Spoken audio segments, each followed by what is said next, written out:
Yo, what's going on? It's Dman bringing to you this week's NBA 2K14 wrap-up, episode 2.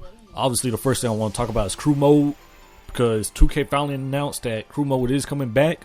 A lot of people love it, and a lot of people hate it. Personally, for me, I love this. I love that crew mode is finally coming back. I could care less about the setting or the customization. The thing that made crew mode special for me, and it changes for everybody, but the thing that made it special for me was that it was 5-on-5, and that's what we're getting. The only thing I really care about is if stamina really comes into play, or if the difficulty setting is going to be high enough to where it's not arcadey, because most of us have played 3v3 blacktop, most of us have played my team, and the sliders are just off. They're too low, threes all the time, dunks all the time. It's basically NBA Street or NBA Jam. It doesn't really feel like 2K. So 5v5, if it's on the blacktop, I just want to make sure stamina comes into play, the difficulty is up there, and the new gameplay improvements will help out with the arcadey playstyle. Another thing that threw me off is the current gen only. Hopefully for next gen we still get crew. Maybe it's like current gen only for now. Nobody really knows what's up. I just find it weird that the current gen has more modes or more features than the next gen. If anything, I thought it would be the other way around. But like I said, these are just assumptions. Nobody really knows what's going on with next gen, so I'm just going to leave it at that.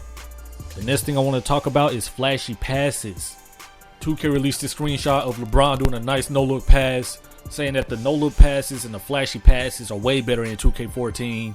There's actually manual ways to do it, which is something I've been wanting, because now in 2K13 they're just kind of random and they do them in the worst possible situations, but now you can control when you do them.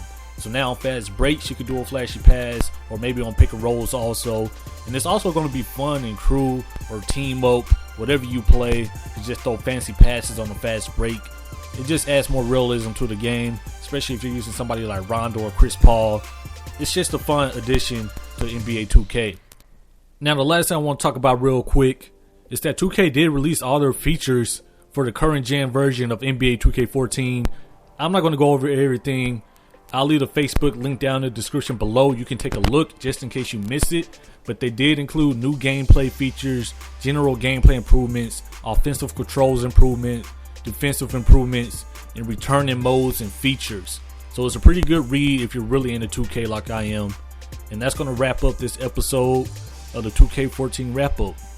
Anyways, let me know your thoughts down in the comments below. Holla at you all later. Peace.